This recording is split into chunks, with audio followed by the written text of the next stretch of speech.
안녕하세요. 저는 올해 63살의 나이가 되는 남자입니다. 여러분들은 시간을 돌릴 수 있다면 시간을 돌리고 싶으신가요? 저는 정말 시간을 돌리고 싶습니다. 왜냐하면 제 어리석은 실수로 인해 저는 정말 모든 것을 잃어야만 했거든요. 불과 몇 년 전까지만 해도 누구보다 행복한 가정을 꾸리고 있었고 가족들의 자랑스러운 가장이었습니다. 아내는 현명한 사람이라 내조를 굉장히 잘했고 자식들도 아들과 딸이 하나씩 있었는데 가장 존경하는 인물이 누구냐 물으면 둘 다 아빠라고 대답을 해주곤 했었죠. 그러나 한순간의 실수와 잘못된 선택으로 인해 저는 철저하게 혼자가 되어야만 했습니다. 그래서 저는 지금 매일 그날을 떠올리며 후회를 하며 살아가고 있어요. 제게 한 번만 더 기회가 주어진다면 그런 실수는 두 번 다시 하지 않을 텐데 말입니다. 저는 지금 벌을 받고 있는 것만 같아요.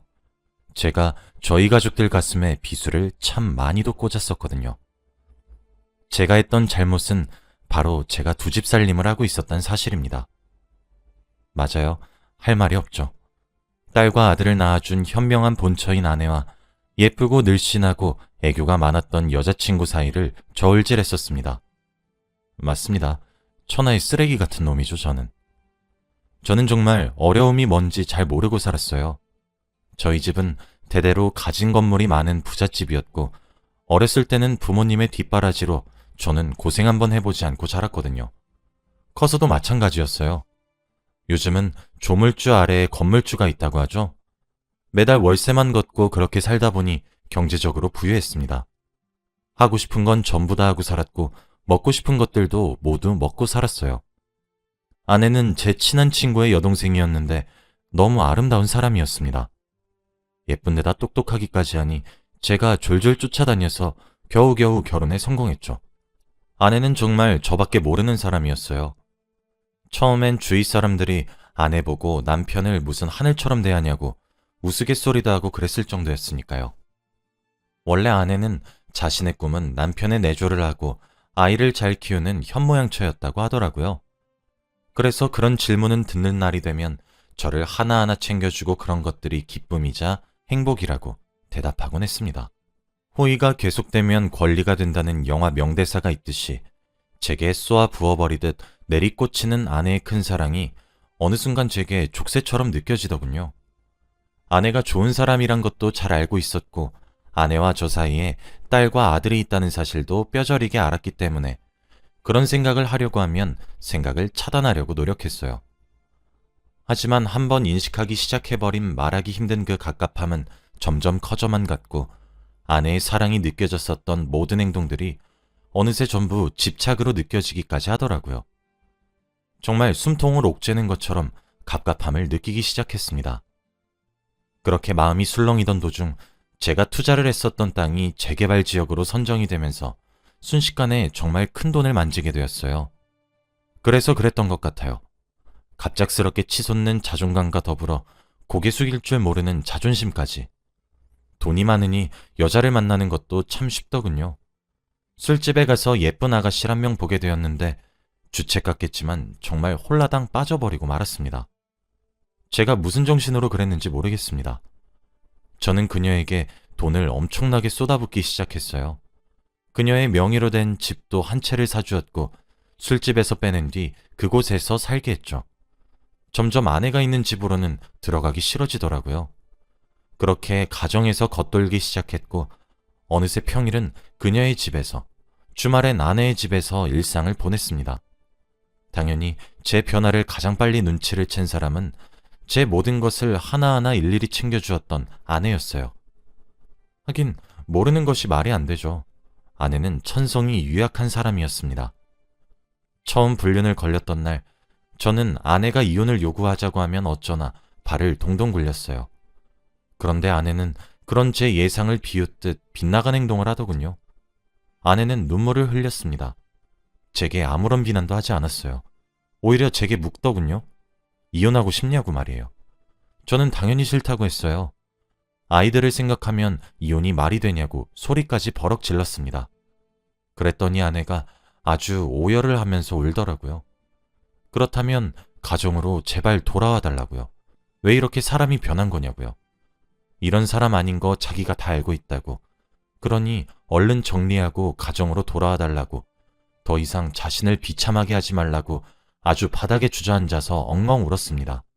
자기는 기다릴 수 있다고 하면서요. 처음엔 그게 대체 무슨 소리냐고 불륜을 딱 잡아댔어요. 내가 얼마나 바쁜 사람인데 시간이 남아도는 줄 아냐고. 어디서 무슨 이야기를 듣고 와서 내게 이러냐고. 제가 그런 헛짓거리 할 사람으로 보이냐고 큰 소리를 쳤습니다. 아내는 그저 눈물만 뚝뚝 흘리더니 제게 돌아올 때까지 기다려줄 테니 천천히 그녀와 정리를 하라고 하더라고요. 그런 말을 내뱉는 아내의 눈을 똑바로 쳐다보지 못했습니다. 지금 생각해보면 답은 아내가 정해놨을 거예요.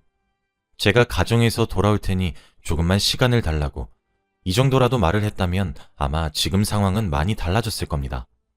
하지만 저는 아내에게 미안하다고 한마디도 제대로 하지 않았어요. 지금 그려보니 그때 아내의 눈엔 원망과 배신감이 한데 섞여 있었던 것 같습니다. 저는 양심의 가책이 느껴졌지만 아내보다 애인이 주는 자극적이고 짜릿한 사랑에 눈이 멀어버렸어요. 아내는 그 이후에도 묵묵히 제가 가정으로 돌아오길 기다렸던 것 같습니다.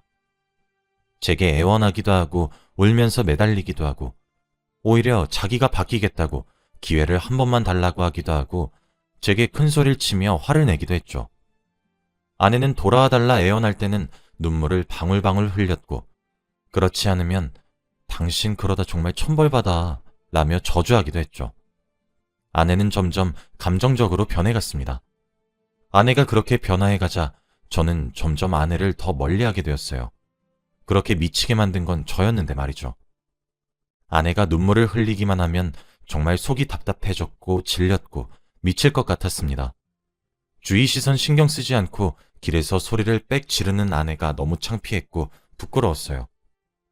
아내를 보면 속이 갑갑해지고 얹힌 것처럼 꽉 막힌 기분이었다가도 애인을 만나면 그런 것들이 정말 쑥 내려가는 느낌이 들었습니다. 그녀와 하는 것들은 처음 경험해보는 것도 아니었는데 정말 즐겁고 모든 것이 좋았어요. 아내는 그런 저를 집에서 하염없이 기다렸어요. 아이들과 함께 말이죠. 그러다 아이들은 점차 커서 이제 스스로 앞가림을 할 수 있는 나이가 되었고 아들과 딸이 엄마를 번갈아가며 돌보았나 보더군요. 그러던 어느 날이었습니다. 그녀의 집에 제 여벌의 옷을 두기 위해 아내의 집으로 갔어요. 항상 집으로 들어가면 아내가 총총 뛰어나와서 웃어주며 여보 왔어요? 라고 제게 인사를 건네야 하는데 아내가 보이질 않더라고요. 집에서 늘 제 퇴근 시간에 맞춰 하던 밥 냄새도 안 나고 말이에요. 근데 순간적으로 쎄한 느낌이 드는 게 아니겠어요? 뭔가 아내를 찾아봐야 될 것 같은 그런 느낌이요. 뭔가 불안해지기 시작했고 심장이 콩콩 뛰고 그러더군요. 집 구석구석을 뒤져도 아내가 없었습니다. 점차 다급해진 손길로 방이란 방은 다 뒤졌죠. 그런데 제가 아내를 어디서 발견했는지 아십니까? 바로 욕실이었어요. 숨이 꺼져가는 아내를 본 저는 가슴이 철렁 내려앉았어요. 다급히 아내를 꺼내 어깨를 늘었지만 미동이 없었고 아내의 이름을 미친 듯이 불렀지만 아내는 대답을 해주지 않았더군요. 패닉에 빠질 것만 같았습니다. 그런데 아내의 코에 손가락을 대어보니 정말 미세하게 숨을 쉬고 있더군요. 심장에다가 귀를 대어보니 심장도 작게 뛰고 있었고요. 저는 급하게 수건으로 아내의 손목을 감싸고 지혈을 하며 119에 전화를 걸었어요. 아내는 병원으로 이송되어 응급조치를 받기 시작했습니다. 마치 제가 아내를 죽음으로 몰아간 것만 같은 느낌이 들더라고요. 제발 살려달라고 의사 선생님께 울면서 빌었습니다.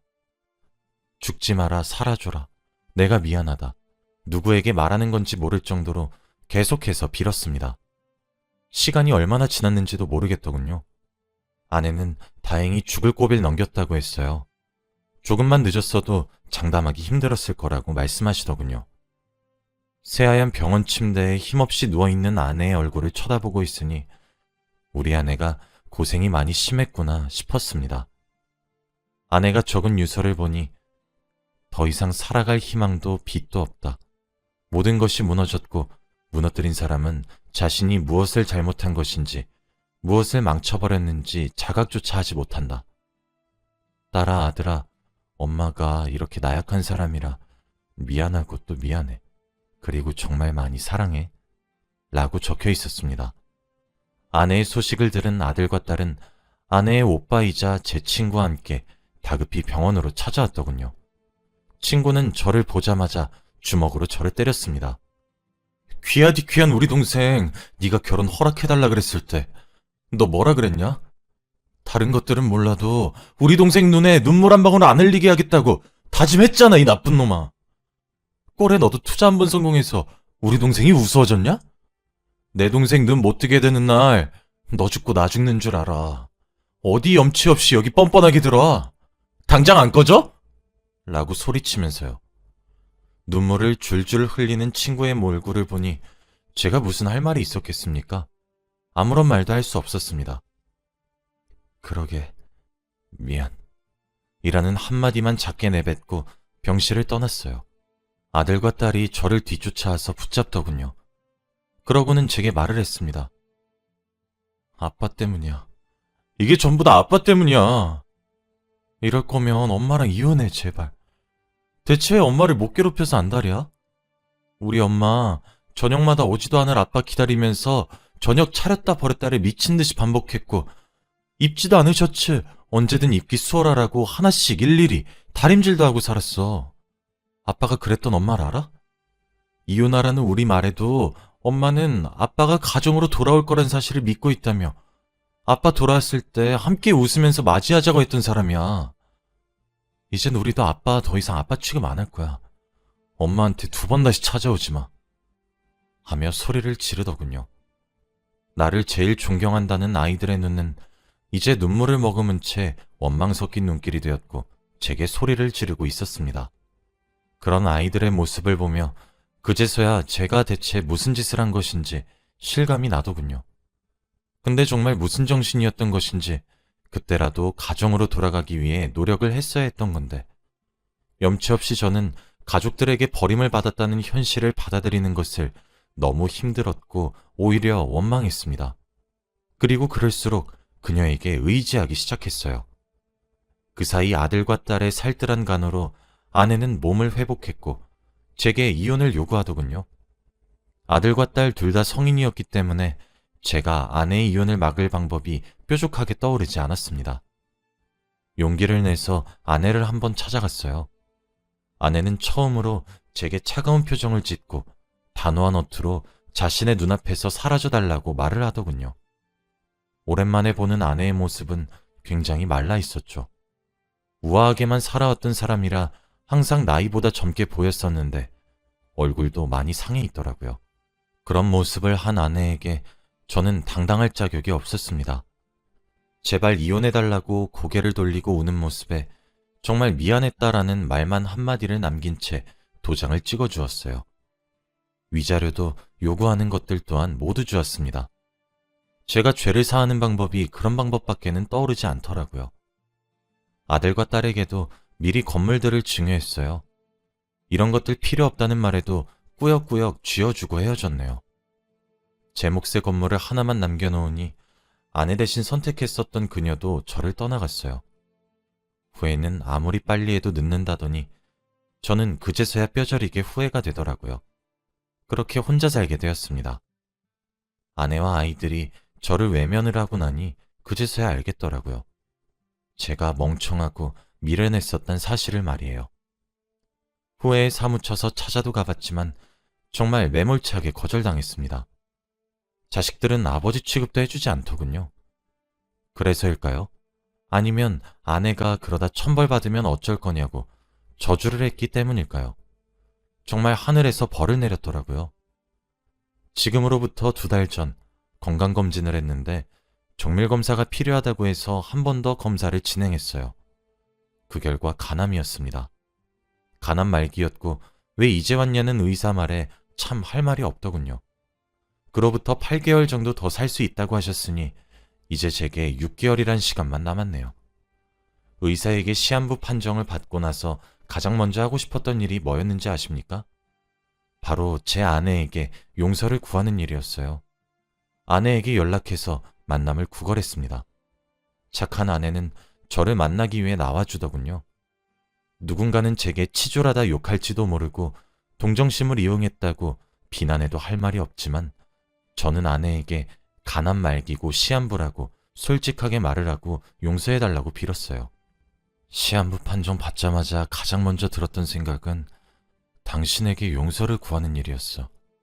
내가 너무 어리석었고 당신에게 아픈 기억만 남겨주고 지우지 못할 흉터를 안겨줘서 정말 미안해. 제발 용서해줘. 정말 내가 잘못했어. 라고 말하며 정말 끄끄 울었습니다. 아내는 놀란 듯 말을 잇지 못하더군요. 그런데 아내는 그런 제가 밉지도 않은지 남은 기간 동안 같이 살자고 해주었습니다. 내가 밉지도 않냐는 질문에 아내는 미워요. 그런데 저는 곧 세상을 등진다는 사람을 외면할 정도로 모질지 않다는 거 당신도 잘 알잖아요. 그러니 제게 가난 말기에 걸렸다고 동정심을 유발하는 거 아니에요? 그러니 당신 장단에 맞춰줄게요. 속아 넘어주겠다 이 말이니까 집으로 돌아와요. 하더라고요. 역시 제 속을 들여다보는 듯한 아내의 말에 놀랐습니다. 그렇게 지금 2달째 아내의 보살핌을 받으며 마지막 생애를 보내고 있어요. 한 번씩 밤새도록 헛구역질이 올라오기도 하고 통증이 심해 진통제 없이 단 한 시간도 마음 편히 잘 순 없지만 곧 고통에서 해방될 거란 생각에 마음이 편해집니다. 아이들도 처음엔 저를 미친 듯이 거부하더군요. 자식이지만 씻을 수 없는 죄를 지었던 것은 맞았기에 아이들에게 무릎을 꿇고 진심으로 사과했습니다. 아이들도 아내를 많이 닮아 마음이 참 약하더군요. 암에 걸렸다고 하니 바로 걱정스런 표정을 짓는데 미안하기도 고맙기도 하면서 만감이 교차하는 듯한 기분이 들었습니다. 이렇게 소중하고 어떻게 보면 바보 같을 정도로 착한 가족들에게 제가 무슨 짓을 한 것인지 지금도 매분매초가 미안하고 후회스럽네요. 요즘에는 남은 기간 동안 제가 가족들을 위해 해줄 수 있는 것이 무엇일까 라는 고민을 참 많이 하고 있어요. 그렇게 상처만 줬는데도 아버지란 이유로, 남편이란 이유로 다시 절 받아들여준 것도 정말 감사하게 생각합니다. 다음 주에는 아내와 다시 혼인신고서를 내러 갈 거예요. 아내와 아이들은 잘 모르고 있지만 제가 보험을 많이 가입해놨거든요. 아마 제가 이렇게 살다 죽으면 6억 정도의 보험금이 나오게 되어 있는데 수익자를 아내로 하기 위해 혼인신고가 필요하더라고요. 이걸로도 제가 저지른 수많은 죄를 다 지우진 못하겠지만 제가 떠나고 난 이후에도 아내와 아이들이 좀 더 편하게 살았으면 하는 마음뿐입니다. 줄 수 있는 게 이런 것들 뿐이라 씁쓸하기도 하네요.